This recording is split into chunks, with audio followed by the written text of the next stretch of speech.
Everyone's always talking about Yoshi's Island this, Yoshi's Island that. Nobody ever talks about the other Yoshi games. I mean, think about it. When's the last time you heard someone talking about Yoshi's Woolly World, or Yoshi's Cookie, or Yoshi Touch and Go? These are all perfectly serviceable games that never get so much as a mention in most circles. But of all the Yoshi games, the one that's closest to my heart has to be Yoshi Story for the Nintendo 64. So, since I'm sick of everyone talking about Yoshi's Island, it's important that I start off by talking about Yoshi's Island. Counterproductive? Maybe, but it'll all come together soon enough. Yoshi's Island is important because you have to remember it was the first Yoshi game. Sort of. And probably the best. The baseline and expectation for which all other Yoshi games are to follow. So you can imagine that when Yoshi's Island 64 was shown off at Space World 1996, only a year after the original game's release, people had some very particular expectations about what they would be getting. You know, an expansive set of challenging levels with huge, graphically impressive bosses and intricate puzzle solving. Probably for the best they changed the name of Yoshi's Island 64 to Yoshi Story before its release the following year. Because Yoshi Story is, as the name implies, a very story-heavy game. Don't believe me? Well, strap in, because this is gonna take a while. Ahem. Yoshi's Island, the actual island, not the game, is an island full of Yoshis. Happy Yoshis. Why are they so happy all the gosh darn time? Because they can eat fruit from their super happy tree, their ultimate source of happiness. Baby Bowser, however, is incapable of joy, and so he sees the Yoshis and their happy fruit and he gets real jealous. He gets so jealous that he uproots the goddamn tree and takes it, and then performs a spell to turn all of Yoshi's Island into a pop-up book. The only hope for the island and its inhabitants is 6 baby Yoshis, who have to travel through the 6 pages of the pop-up book to defeat Baby Bowser, get the tree back, and return Yoshi's Island to how it was before. And that's it. Wait, that's the whole story? What do you mean Baby Mario's not even in this game? The entire crux of this video was supposed to be an analysis of Mario's parasitic relationship with the Yoshis. All they do is give, and all he does is take. And punch them. Well, I guess I could talk about the gameplay of this game instead. But first, I do want to do my usual thing, where I air my grievances with an intentionally simplistic excuse plot for the sake of comedy. Meta Jonii. First off, I get that it's a pop-up book for babies, but 6 pages? My condolences to the mother who bought this book to read to their child and ended up with less than 10 minutes worth of material to work with. Also, the super happy tree makes it sound like they're tripping balls. What's in those fruit? None of that matters though, because after witnessing that legendary backstory, we get another look at the beautiful title screen. The pop-up book opens up and we select the story mode. Yoshi's story mode.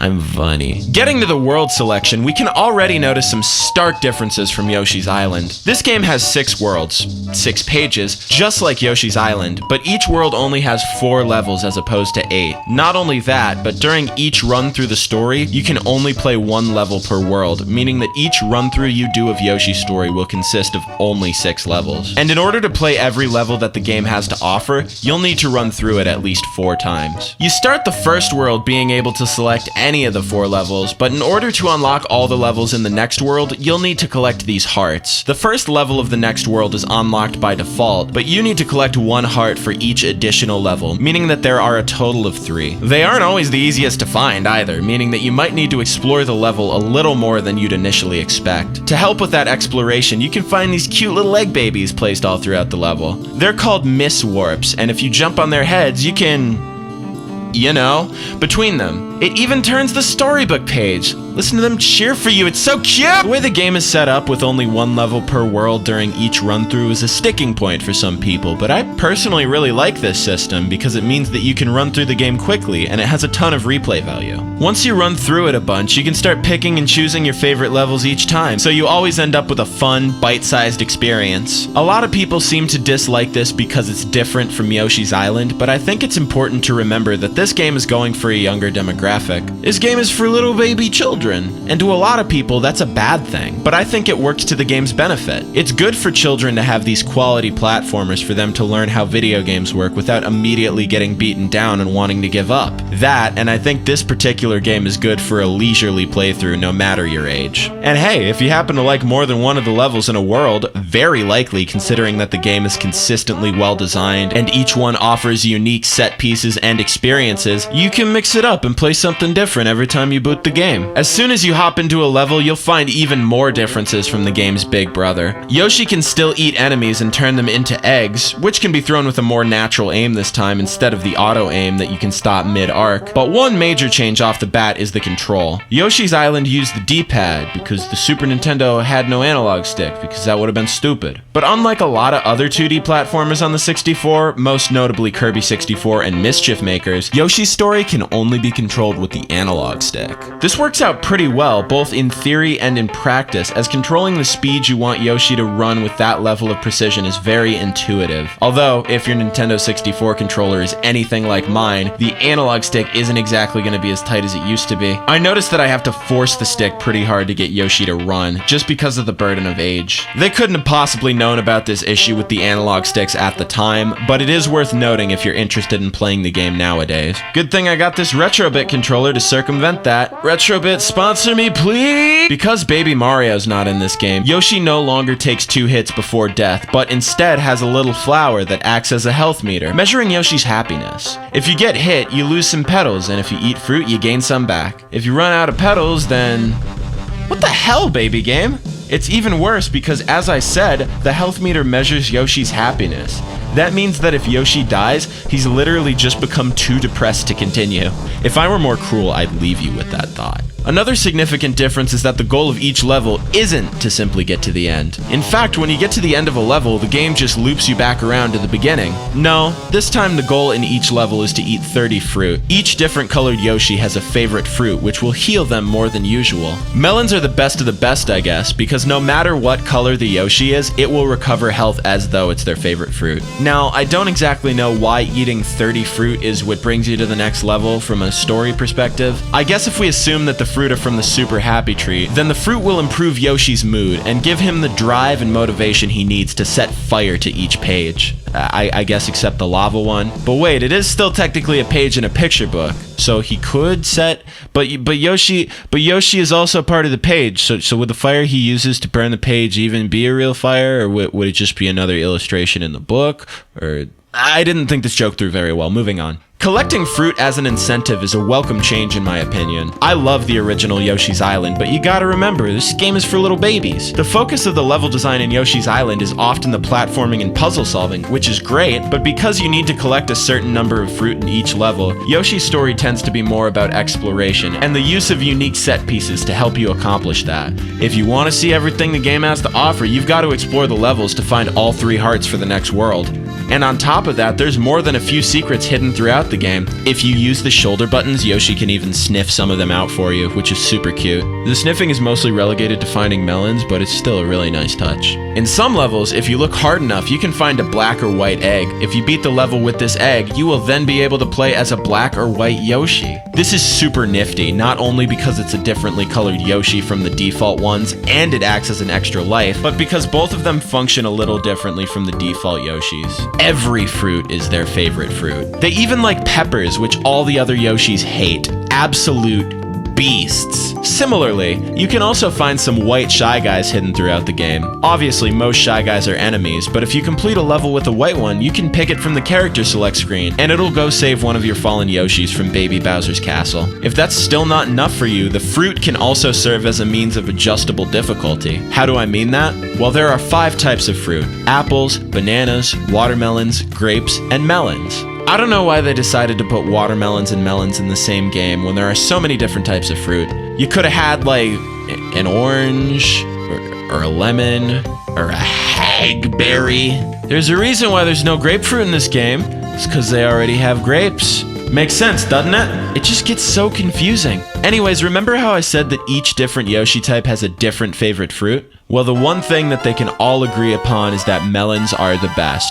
Melons have the same effect as a favorite fruit for each Yoshi. So why does this matter? Well, every level in the game only contains 30 melons, which is exactly enough to beat each level by eating only them. I think you know where I'm going with this. We're sneaking into the place where only true gamers reside. That's right, we're about to talk about the speedrunning community. The All Melons run of Yoshi Story consists of, you know, it's in the name. The All Melons run of Yoshi Story takes what many consider to be a dumb, stupid baby game and turns it into a hardcore, competitive MLG. It makes the game harder. All those other fruit that once served to help you along your quest now serve as obstacles, and because there are only 30 melons in each level, you have no elbow room to fuck up. Some melons are particularly tricky because the game only gives you one opportunity to collect them. Since the fruits stay collected even after death, that means that if you fail, you're resetting the run. This makes the minigames a particular problem area. Yes, the minigames. Over the course of Yoshi Story, there's a few minigames sprinkled into the levels as an opportunity to get more melons. With each one, you have the potential to get 7 melons, but if you mess up, you'll end up with less. Usually this would still be good. You know, you still got some extra fruit to fill your health and finish the level. But of course, if you're doing the all melon run, this flatly ends your run and you have to solemnly reach for the start button and try again. The first one is a long jump. The longer you jump, the more melons you get. In order to get all 7, you need to push as rapidly as the game will allow you to go. Your finger is not allowed to leave the jump button, or you can kiss your run goodbye. The second one is a race to the finish. This chain jump is superimposed over your screen, and you have to get to the end flag before it gets to the melons and starts Pac-Manning them. As you can imagine, this one can also get particularly difficult in the later worlds. Finally, we have the balancing one. I don't like this one. Your analog stick better be in peak condition. And you know what? So should your thumb. You need to have a real mastery of this game's control in order to do this perfectly. A mastery of analog control. Kind of like... This remains a popular speedrun category for Yoshi's Story, and even non-speedrunners use it to squeeze a little bit more challenge out. Fun fact about that, the current world record for the All Melon run is held by Dan Salvato, former competitive Smash player and creator of Doki Doki Literature Club. That's right, Project M died for the 30 melon run. I hope you're happy, Dan. How many people are going to get that joke? I don't know if that's too niche or like... This pays off insanely well because, as I mentioned, each level of Yoshi's Story manages to be unique, despite the occasional reuse of level themes in the same world. Hell, I'm just impressed that so many of the individual levels in each world have different themes, given that you only go to one in each playthrough. Take World 3 for example. You've got your choice between a daytime level in the clouds with a blue jean sky background, a nighttime level where you use springs to bounce up these wooden toy buildings, or 2 different snow levels that feel like something out of a more typical Yoshi's Island follow-up. Every single one of these World 3 levels also has a completely unique boss, which is insane. There's also so many unique set pieces, like these snaky boys in World 3-1, which come in a few variants. You can ride them and change their movement pattern by jumping on them. It's so fun. A lot of them, like the hammer you have to swing on to move this wooden block, the moving cogs with funky hit detection, and the thick blue and pink swords that pop out of the ground, all from 6-1, are forever ingrained into my subconscious. The level themes are super varied, and they play around with the aesthetic of the pop-up book a lot.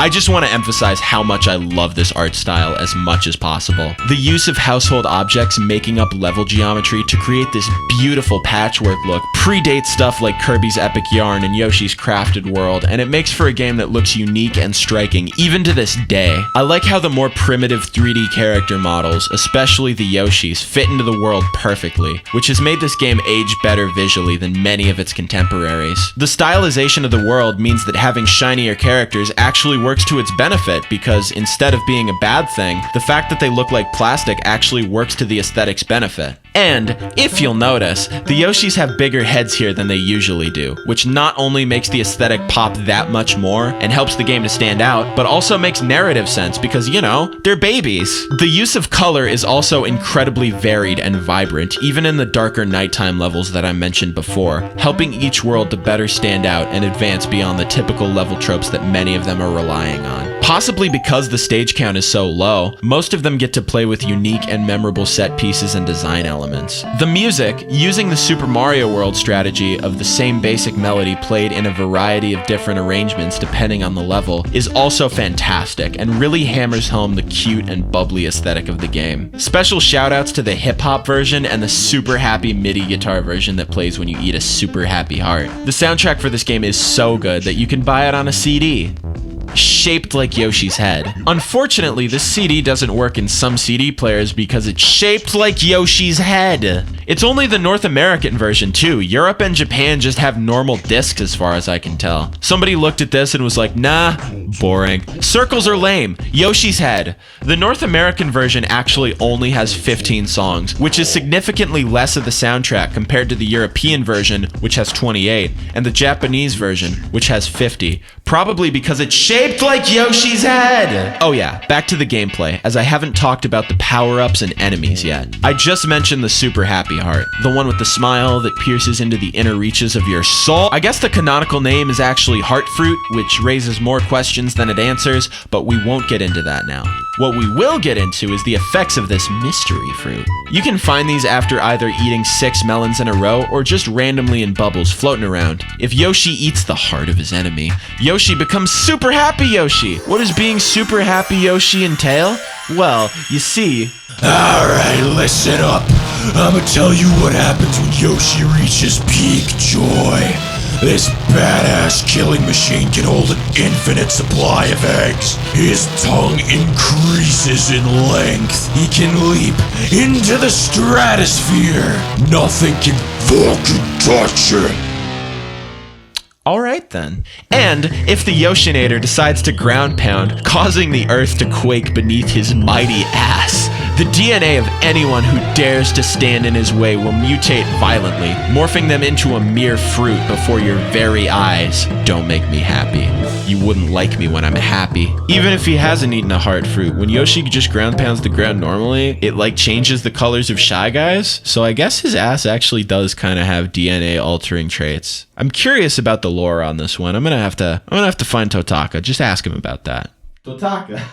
Totaka? What, Mr. Voice of Yoshi Man composer? Why is Yoshi's ass? As for other power-ups, not much of anything really. There's a flower that can turn you into a giant Yoshi egg for a second, I guess. That's pretty cool. Yoshi can also carry an umbrella. Great, umbrella. Beautiful, beautiful stuff. That's another big difference from Yoshi's Island. The days of Yoshi horrifically morphing into a helicopter are no more. He can change his enemy's DNA, but he can no longer change his own. Pour one out for Helicopter Yoshi, boys. As far as enemies go, though, the variety is just as wide as ever, and in fact, a lot of enemies were introduced specifically for this game and never appeared again afterwards. We got the usual suspects like Shy Guys, Boos, Blargs, Bob-ombs, and Cheep Cheeps, among others, but specific to Yoshi's story, we also have such lovely enemies as Bone Dragons, Fuzzy Wigglers, Ickworms, Snorkel Snakes, Tee-hee Butterflies, Frogs, Spiked Fungis, Peepers, Puffers, Jellyfish, Blurps, Slugs, Attacky Sacks, and many others. I adore the enemy designs in this game. They stick out a lot compared to other Mario and Yoshi games. Very distinctive, and yet still very befitting of the aesthetic that the game has. They're all rendered in a super stylized way, even the familiar ones, which gives them a huge sense of personality. Everything and everyone is shiny, and rounded, and big, and bright, and colorful, and I just love it. Look at this Boo compared to any other Boo you've ever seen. Now this Blarg, now this Cheep Cheep. So good. So good. And this mentality applies to the boss designs as well. All of them are piss easy, but still manage to be a lot of fun. Cloud and Candy in particular is one of the most infamously easy boss fights in video game history. All you have to do is eat him till he's gone, and given that it's Yoshi's primary means of attack, it's easier done than said. Doesn't help that his only means of attack is jumping around very slowly, and he has nothing else to defend himself. Poor guy. Still a very satisfying fight though, especially with how climactic and huge they try to make the achievement of beating him feel, with a beam of light and a gigantic sound cue. That's not to say the other fights are too much of a threat either. Even Baby Bowser, the last boss of the game and the only mandatory one, is a bit of a pushover. Basically, he flies around on this horrifying green boy, known only as Baby Bowser's pet, dropping bob-ombs which you have to lick up and use as Yoshi eggs to knock the ceiling spikes down onto him. 3 of those, and he's done for. Unfortunately for him, the fabled Super Happy Tree is right next to Yoshi for the entire duration of the fight, meaning he can eat the fruit to recover health at any point. Worse yet, even Super Happy Hearts grow from the tree, which means that Yoshi can whoa at any point during the battle, meaning that even if he fails to lick up the bob-ombs, they can't do a damn thing to him. I like how they introduce Baby Bowser all climactically, ominous music cue and creepy voice clip, and then, within minutes, having sustained only a few scratches, Yoshi leaves him crying like, well, a baby. At long last, peace is restored to Yoshi's Island, and it's still a pop-up book during the credit sequence. What was this all for? Well, whatever it was for, it was an incredibly fun experience. Having a game that was both this accessible and this well-designed at such a young age helped to fuel my interest in video games for years to come. Yoshi's Story is a great game to grow up with, and while I understand that many may be turned off by the easier difficulty and the smaller overall package when compared to its predecessor, the game oozes charm, and I always enjoy spending some of my evening laying back and getting lost in it, even for a short while. It's charming, it's cute, it's clever, it's fun. It's Yoshi, and sometimes that's all you need.